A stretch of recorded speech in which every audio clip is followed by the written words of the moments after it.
जब पांडव द्वैतवन में थे, तो एक ब्राह्मण दौड़कर उनके पास आया और एक हिरण के सींग में अपनी अरणी फंसाकर भाग गया।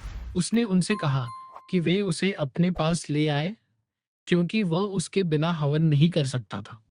पांडव उसकी मदद करना चाहते थे, इसलिए उन्होंने हिरण को पकड़ने के लिए उसका पीछा किया।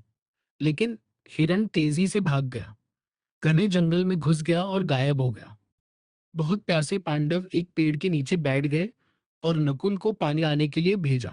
यह देखकर कि नकुल बहुत देर तक नहीं आया, पहले सहदेव, फिर अर्जुन और फिर भीमसेन गए।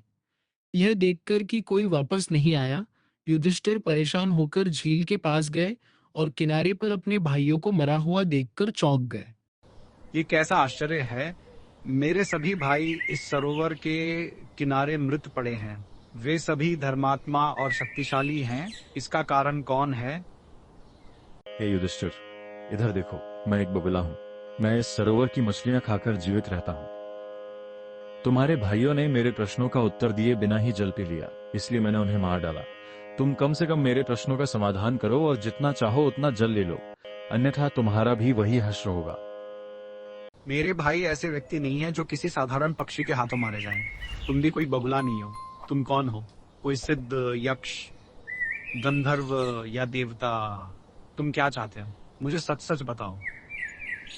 हाँ, मैं बगुला नहीं हूँ, मैं एक यक्षराज हूँ। यदि तुम्हें जल चाहिए तो तुम्हें मेरे प्रश्नों के सही उत्तर देने होंगे।